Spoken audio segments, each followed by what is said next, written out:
ng kusang matang ibili, tungkuling mabanal. Buksan ang aming palad, sarili maialay, tulungan mong ihahanap kami ng bagong malay. Sa ngalan ng Ama at ng Anak at ng Espiritu Santo, mga minamahal, ang Eucharistia ang nagsisilbing tanda ng walang hanggang presensya ni Jesus sa atin. Ito rin ay nagpapaalaala ng sakripisyo, kamatayan at muling pagkabuhay ng ating Panginoon, na nagbibigay sa atin ng pag-asa sa buhay na mayroon tayo. Kaya't upang tayo maging marapat, halina't manawagan kay Jesucristo, upang ang ating ding kapatid na yumao ay pagkalooban niya ng awa at kalinga. Panginoong Jesus, sa paghahain mo ng iyong buhay para sa lahat, ipinamalas mo ang pagmamalasakit at paglingap. Panginoon, kaawaan mo kami. Panginoon, pagkahinlay sa kamatayan, nakiisa ka sa aming abang kalagayan. Kristo, kaawaan mo kami. Kristo, kaawaan mo kami. Panginoong Jesus, sa iyong muling pagkabuhay, pinatatag mo ang aming pananampalataya sa walang hanggang buhay sa kabila. Panginoon, kaawaan mo kami. Panginoon, kaawaan mo. Kaawa-nawa ng Panginoong Jesucristo ang ating kapatid na yumao, patawarin ang kanyang mga kasalanan at patnubayan siya sa buhay na walang hanggan. Manalangin tayo. Ama naming makapangyarihan, ikaw ay mawain at mapagpatawad kailanman. Kami lumuluhog para kay Persever na iyong tinawag upang iyong makapiling. Pakundangan sa kanyang pag-asa at pananampalataya, maihatid nawa siya sa kanyang talagang bayan at magkamit ng ligayang pangmagpakailanman. Sa pamagitan ni Jesucristo, kasama ng Espiritu Santo, magpasawalang hanggan. Amen. Magsiupo po ang lahat.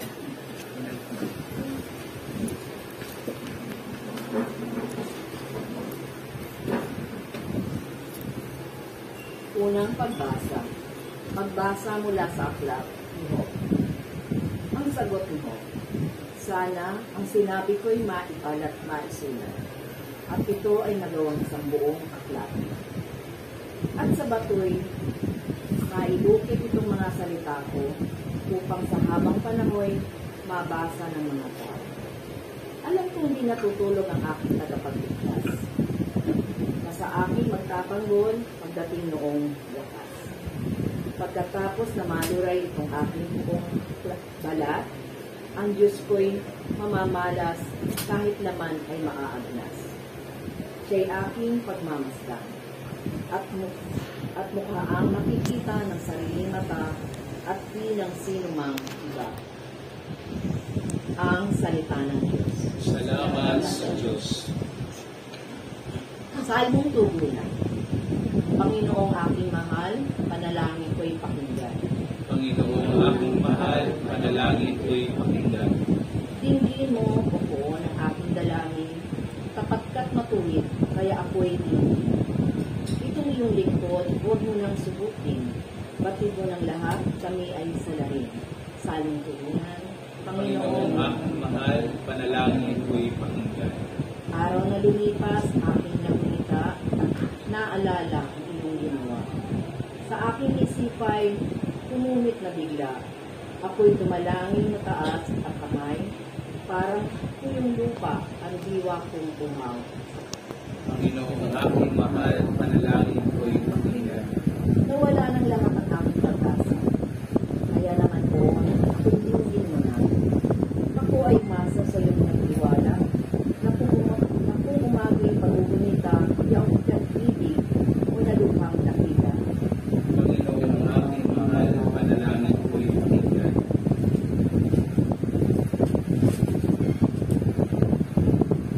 Ito na aking Diyos, ako ay tulungan, na aking masunod ang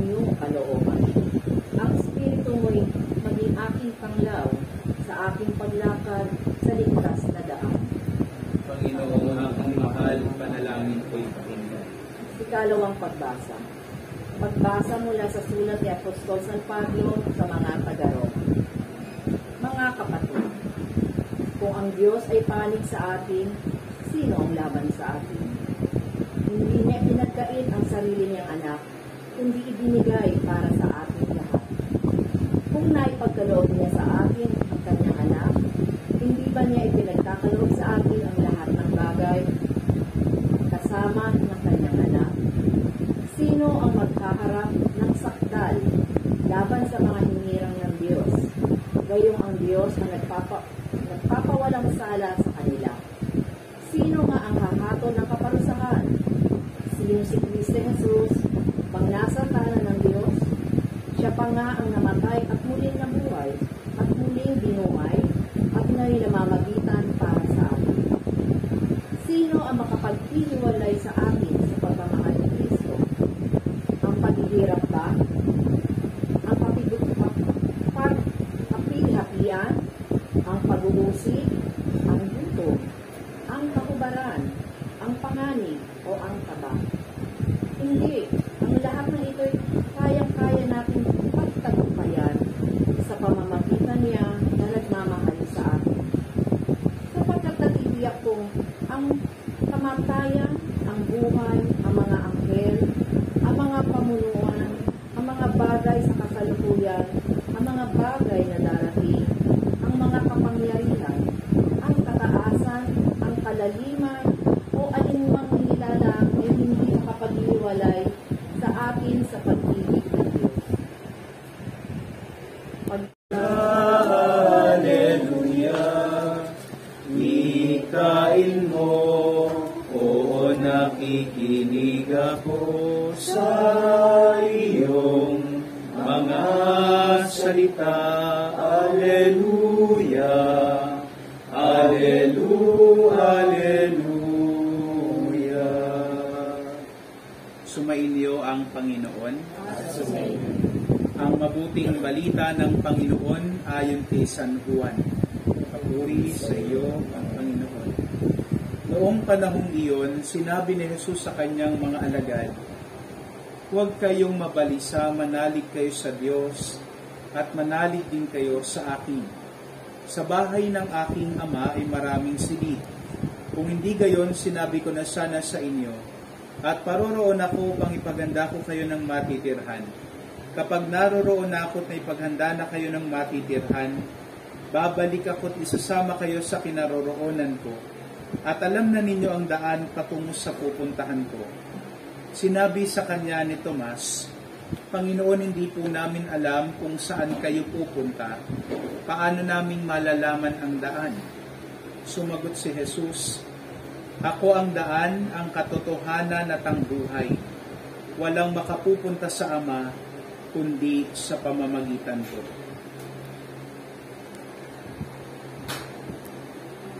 Ang mabuting balita ng Panginoon.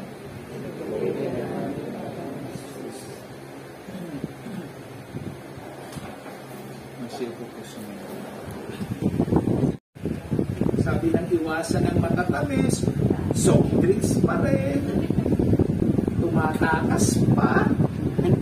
Simple. Pero ano? I am the truth. Ang katotohanan, magagawin ng Diyos ang lahat para sa atin. Mahal niya sa iyo, mahal niya tayong lahat. At pamuli, sabi ni Jesus, I am the light. Alam niyo po, sa ngayon, napakaraming mga lumalabas sa mga produkto telling that it will prolong your life. Wala naman nakakaalam talaga sa amin. Kami nga po, no, ako at the age of 26, wala na kaming tatay. At the age of 30 or 28, 35, wala na kaming tatay. Kahit pare na ho ako, I'm praying to God, Lord, paabahin mo buhay ng nanay ko. Yung nanay ko na pag-uwi ko, sinusumbong yung mga kapatid ko. Sasabihin sa akin, Father, yung mga kapatid mo, binabalik ko. Sabi ko, di ba kayo yung nanay namin? Di ba? Yung yung nanay ko, napakatahimik. Sa totoo lang ho, no? Bawat uwi ko, same story. Paulit-ulit, pakikinggan ko lang. Paulit-ulit, babanggitin niya kayo, babanggitin niya yung buhay namin. Tahimik siya eh. Pero nung nawala na, first na-miss na namin, kasi tahimik ng bahay. Lagi na hindi ang ulo. Sa planita. Sa plato. Buti nga yung tatay ko nakikita. Naalala ko nag-away punta dito. Di ba alam ko, nagkaroon ng away yung magulang ko. Dito siya nag-stay. Dito siya nagtago. Pero hindi niya kami matiis. So, Bumalik. alam ko po yun. So yun, no? Yung buhay, hindi man natin tiyak.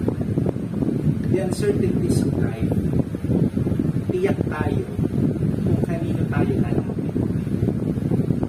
At yun ay kay Jesus. I am the way, I am the truth, I am the life. Kaya sa misang ito, tinataas natin ang kapayapaan, sana ay maranasan ng buo